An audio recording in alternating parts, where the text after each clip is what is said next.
Saudara-saudari yang dikasihi oleh Tuhan Yesus Kristus, selamat bertemu kembali dalam program Arus Hayat Voice.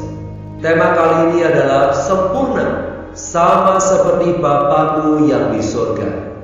Pembacaan Alkitab diambil dari kitab Injil Matius pasal yang kelima ayat 48. Karena itu, haruslah kamu sempurna, sama seperti Bapa-Mu yang di surga sempurna.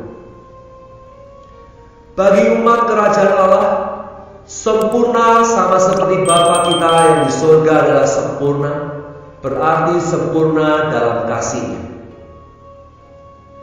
Kata Bapa di dalam ayat ini menunjukkan bahwa kita adalah anak-anak Bapa yang mempunyai hayat dan sifat ilahi Bapa.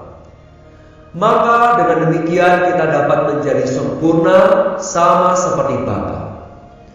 Tuntutan hukum kerajaan yang baru jauh lebih tinggi daripada tuntutan hukum Taurat dalam perjanjian yang lama.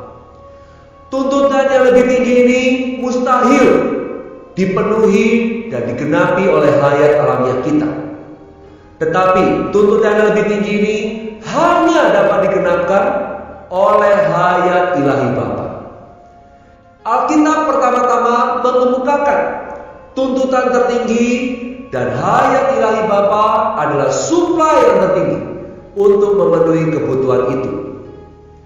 Alkitab pertama-tama mengemukakan tuntutan tertinggi kerajaan surga di dalam Injil Matius. Kemudian di dalam Injil Yohanes membantu kita dengan suplai tertinggi dari hayat ilahi Bapa, sehingga kita dapat memperhidupkan suatu kehidupan kerajaan surga. Semua tuntutan dari hukum kerajaan yang baru menunjukkan kepada kita betapa besarnya kemampuan hayat ilahi di dalam kita untuk dapat melampaui tuntutan hukum Taurat yang lama. Hukum kerajaan yang baru bukan hanya semata-mata suatu tuntutan, suatu perintah. Malahan sebaliknya, ini adalah suatu keselamatan yang menunjukkan kepada kita bahwa hayat ilahi dapat membuat kita menjadi sama seperti Bapa kita yang di surga adalah sempurna. Kita memiliki hayat ilahi yang sempurna ini di dalam diri kita. Kita mempunyai hayat dengan sifat ilahi seperti ini yang membuat kita sempurna, sama seperti Bapa kita yang di surga. Menurut Matius pasal 5 ayat 45, Tuhan berkata bahwa Bapa menerbitkan matahari bagi yang jahat dan yang baik, dan Ia menurunkan hujan bagi orang yang benar dan yang tidak benar. Kalau kita perhatikan ayat di atas, mula-mula Bapa menerbitkan mataharinya kepada yang jahat, baru kemudian kepada yang baik. Seandainya kita adalah Bapa, masakan kita menerbitkan matahari pertama-tama kepada yang jahat, baru kemudian kepada yang baik? Pasti, saudara, kita akan menerbitkan matahari pertama-tama kepada yang baik terlebih dulu, baru kemudian menerbitkan matahari kepada yang jahat. Ayat ini juga mengatakan bahwa Bapa menurunkan hujannya kepada yang benar dan yang tidak benar.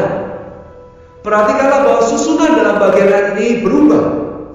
Yang benar disebut terlebih dulu, yang tidak benar disebut kemudian.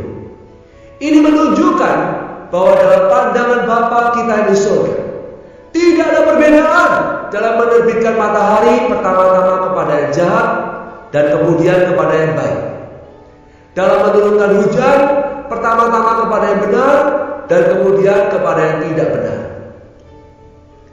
Saudara-saudara, kini kita mengerti kesimpulan dan makna firman Tuhan di dalam pasal 5 ayat 31 sampai 38. Itu bukan semata-mata mengasihi musuh kita secara lahiriah. Bukan, ini adalah masalah penyingkapan siapa diri kita, betapa alamiahnya diri kita. Saudara-saudara yang dikasihi Tuhan, jangan menerima firman ini sebagai suatu pengajaran saja. akan etika, tindak tanduk, tingkah laku kita, cara ini tidak akan berguna. Firman Tuhan bermaksud untuk menjamah, untuk menyentuh apa adanya kita, pilihan alamiah kita, dan menunjukkan kepada kita apa diri kita ini dan di mana kita berada.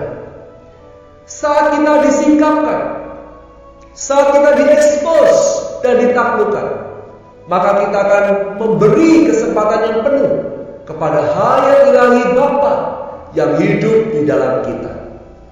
Maka hayat ilahi ini akan membuat kita menjadi sempurna, bahkan seperti Bapa yang di surga adalah sempurna. Saudara-saudara, kita tidak akan pernah dapat meniru Bapa. Sepertinya di dalam kekristenan kita diajarkan bahwa Bapa kita mengasihi yang buruk. Karena itu kita harus mengasihi musuh sama seperti Bapa kita. Walaupun ini nampaknya baik, walaupun ini nampaknya betul, namun pada hakikatnya itu sama seperti mengajar monyet bagaimana berkelakuan seperti manusia. Saudara-saudara, mari kita lihat firman Tuhan ini. Kita adalah anak-anak Bapa yang di surga. Sesungguhnya kita punya hayat Bapa dan sifat Bapa di dalam kita. Semua musuh, semua orang yang memaksa kita, yang menuntut kita, lawan kita yang di luar, Allah aturkan untuk menyingkapkan apa adanya kita, siapa diri kita yang sesungguhnya, sehingga kita dapat belajar tidak lagi bersandar pada diri sendiri, melainkan menengadah dan bersandar kepada Bapa kita. Kita sepertinya sadar bahwa kita punya hayat dan sifat Bapa di dalam kita. Melalui penyingkapan, pengeksposan yang demikian, kita makin melihat bahwa kita harus tinggal di dalam penyertaan Tuhan. Kita harus bersekutu terus-menerus dengan Tuhan dan hidup oleh hayat ilahinya serta sifat ilahinya.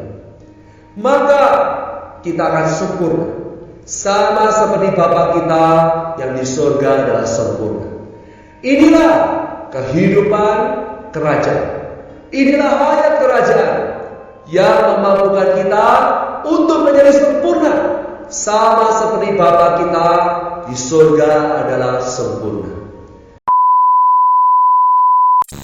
Terima kasih. Renungan yang telah disampaikan oleh Pak Pengkhotbah dan semoga menjadi terang bagi kehidupan kita. Oleh karena itu, sebelum kita tinggalkan tempat ini, biarlah Bapak Gembala membawakan kita dalam doa. Kepada Bapak dipersilahkan. Mari kita berdoa. Ya Bapa, terima kasih untuk firman-Mu yang menerangi dan mengekspos siapa diri kami. Buatlah kami sadar Bapa, bahwa setiap lingkungan, perkara, benda atau manusia yang ada di sekeliling kami bertujuan untuk menyingkapkan betapa alamiahnya kami.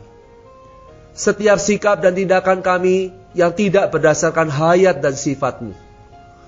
Oh Bapa, kami mohon kepadamu, biar kami boleh belajar, bertumbuh, dan hidup oleh hayat dan sifat-Mu yang ada di dalam kami. Sehingga kami Bapa bertumbuh menjadi sempurna, sama seperti Engkau yang di surga adalah sempurna. Di dalam nama Tuhan Yesus Kristus kami berdoa, kami mengucap syukur. Amin.